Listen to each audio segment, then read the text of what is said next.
He was no less than later on chief minister, or prior to that also, and a minister. But as a Congress MP, Shri C.M. Stephen, an eminent congressman. Yes. Yes. It might be useful to remember that also. I'll read the quote. It might be useful further. Sir C.M. Stephen, as a Congress MP at that time, says, during the debate of 42nd Amendment, which had so many implications. So it brings me the shivers to read this line, but I'm reading it because we should know how we speak.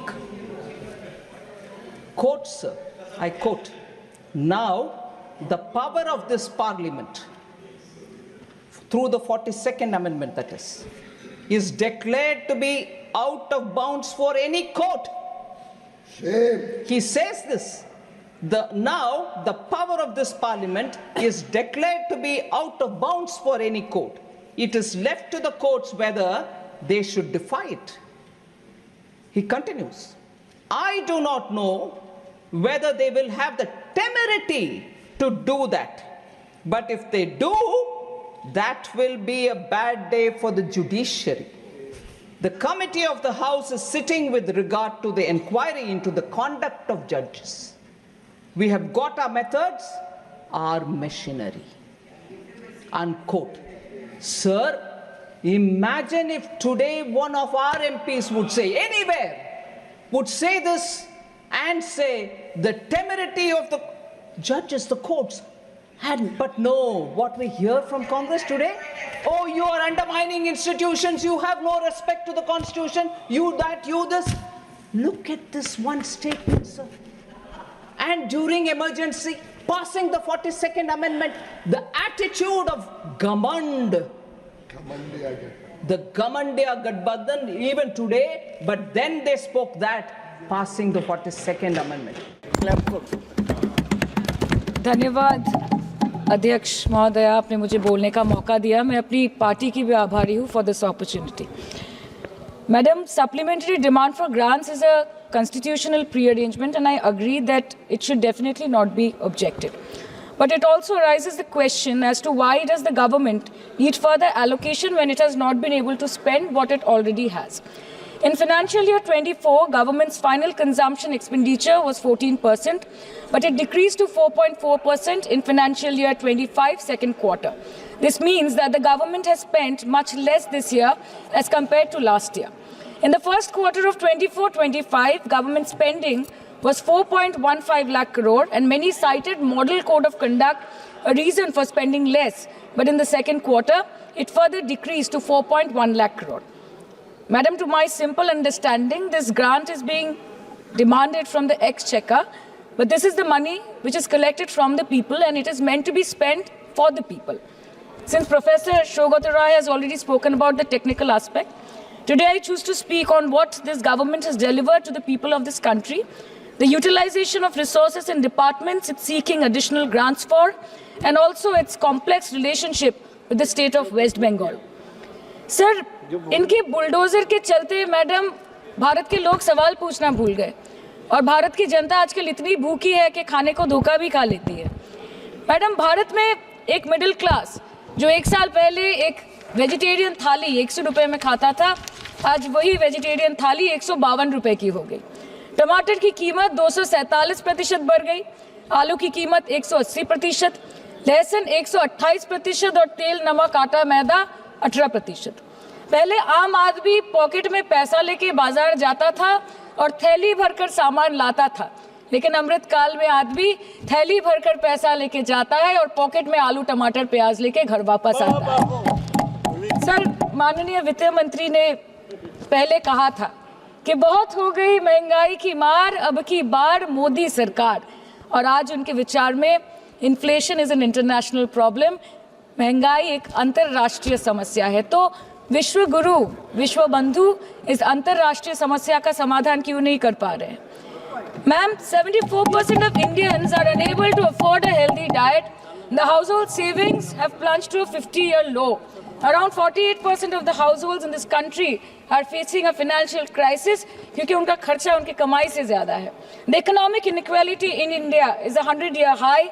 The country's GDP growth rate for the second quarter 24-25 decreased to 5.4%, which is the lowest in 2 years.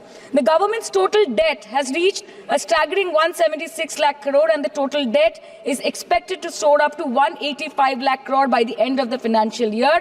आज आपके उधार की वजह से हर हिंदुस्तानी पर 1.25 लाख का बोझ चढ़ गया और आप उनकी मजबूरी को अपनी ताकत समझते हैं.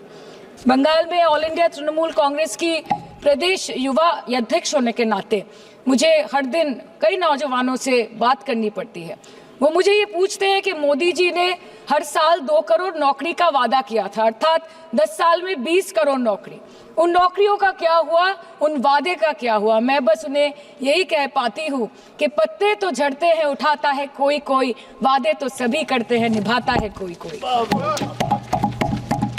Ma'am, as per the latest report by CMIE, the unemployment rate has risen to 9.2% in June 2024 as compared to 4.9% in 2013-2014.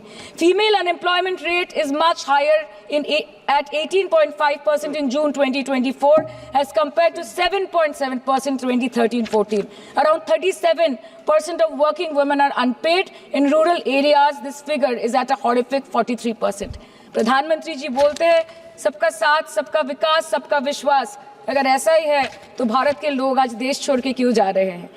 2018 से लेके 2023 के बीच 6,70,000 भारतीय ने अपनी नागरिकता त्याग दी. सिर्फ 2022 में ये संख्या करीबन 2,25,000 की थी. In 2022 alone, 7,500 high net worth individuals with a net worth of more than 8.3 crore or more left India.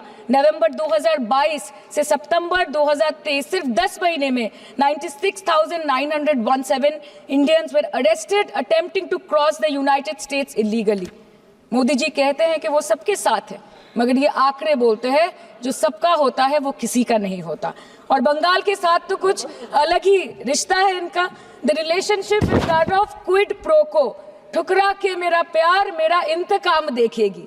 मतलब वोट है तो नोट है और वोट नहीं तो नोट नहीं. As per the available reports, as on 19 July, rupees 1.23 lakh crore is already due from the government of West Bengal against flagship programs like Manrega, PM Awas Yojana, Gram Sadak Yojana, National Health Mission, Central Food Subsidy.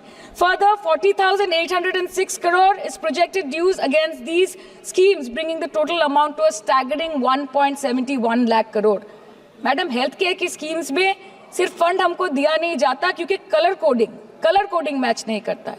सो आप सबका साथ सबका विकास जो बोलते हैं, is it hinging on colour coding? आपको रंग पसंद नहीं तो आप बंगाल के लोगों को पैसा नहीं दोगे और फिर आप आके बोलते हो कि हम बंगाल में जीत क्यों नहीं पाते. Ma'am, this is the reason, this stepmotherly attitude, जिसके लिए बंगाल के लोग हर बार इनको बड़े बड़े रसगुल्ला खिलाकर वापस दिल्ली भेज देते हैं. Even after making several attempts to crush our aspirations and our economy, Bengal government stands tall and true towards the commitment towards its people. Bengal में सिर्फ दीदी है तो मुमकिन है.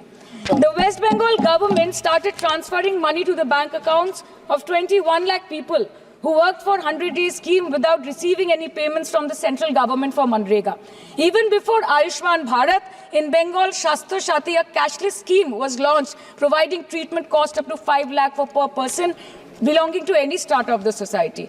आज कलकत्ता के किसी आलिशान प्राइवेट हॉस्पिटल में जहाँ पे एक अमीर आदमी की चिकित्सा होती है, वही बगल वाले बेड में एक गरीब मजदूर, एक गरीब किसान की भी ट्रीटमेंट होती है. यही है ममता बनर्जी का विकास. और आपके अमृत काल में the cost of medical treatment has been doubled in the last 5 years. आप फार्मास्यूटिकल्स के सर आरजीकर पे बात ना बोले, आपकी सीबीआई पे अभी तक कुछ बोल नहीं पाए. हम लोगों ने जो हमारी पुलिस ने जो बोला था, they are still sticking to that. So उसके बारे में मत बात करें, ठीक है? आप उत्तर प्रदेश के बारे में बात करें ना sir. Sir, medical inflation is at 14%. Regularly लिए जाने वाले दवाइयों की कीमत 50% बढ़ गई. आप सिविल एविएशन के लिए ग्रांट्स मांग रहे हैं। एक एक डोमेस्टिक फ्लाइट, उसकी राउंड ट्रिप की टिकट 20 से 30 हजार में बिक रही है। आम आदमी आज हवाई चप्पल पहन के हवाई जहाज नहीं चल रहा, आम आदमी हवाई चप्पल बेच के हवाई जहाज चल रहा है। You are demanding funds for education, but conveniently ignoring the fact that 11 lakh children have dropped out of school according to your own data. आज भारत में सिर्फ 47.51% स्कूलों के पास कंप्यूटर की फैसिलिटीज है और उसमें 9% के पास internet connection. In law and justice, you are not been able to provide legal aid to more than 1% of the eligible population. In public enterprises, 5.1 lakh public sector jobs have disappeared in the last 10 years. Railway में करीबन 2.5 lakh post बाकी हैं और उसमें से vacancy है in critical safety categories. नए भारत में आजकल ट्रेन पटरी के ऊपर कम और पटरी के बाहर ज्यादा चलती है. मुझे दुख लगता है इस सदन में ये कहते हुए मैडम कि मैंने अपने लोकसभा क्षेत्र जादवपुर लोकसभा क्षेत्र के लिए एक बारुईपुर कोबी सुभाष मेट्रो एक्सटेंशन की मांग की थी. मुझे डिपार्टमेंट से ये चिट्ठी मिली जिसमें उन्होंने लिखा है that this project is not economically viable and this project is unremunerative. तो आपको अगर सब जगह से पैसा चाहिए तो मुझे ये बात समझ में नहीं आती कि लोग खुद के लिए आपको वोट देते हैं कि आपके फायदे के लिए वोट देते हैं. मैं आपको इतना ही बोलना चाहती हूँ, दिस वाज द रीजन अपने प्रॉफिट के लिए आज इन्होंने सीनियर सिटीजन का कंसेशन भी बंद कर दिया और सीना ठोक के ये बोलते हैं कि 2022-23 अर्थ वर्ष में हमने 15 करोड़ वरिष्ठ नागरिक से 2242 करोड़ कमाए. धन्यवाद माननीय सदस्य. मैं 2 बात और बोल के खत्म कर दूंगी कि लोकसभा पे खर्च करके क्या फायदा मैडम, जब यहाँ पे विपक्ष को बोलने का अधिकार ही ना हो. लोकसभा के लिए भी तो ग्रांट मांगा है ना मैम. और अभी सर बोल रहे थे कि बेटी बचाओ बेटी पढ़ाओ तो 10 साल पहले मोदी जी ने लॉन्च किया था, लेकिन उसके 80% पैसे सिर्फ पब्लिसिटी और मार्केटिंग और एडवर्टाइजमेंट में खर्च कर दिए. आपके उत्तर प्रदेश, मध्य प्रदेश, राजस्थान में ना बेटी को पढ़ा पा रहे और ना बेटी को बचा पा रहे. बंगाल आए और देखिए कि ममता बनर्जी ने विधानसभा में अपराजिता एक्ट में बिल पास किया है, कन्याश्री किया है.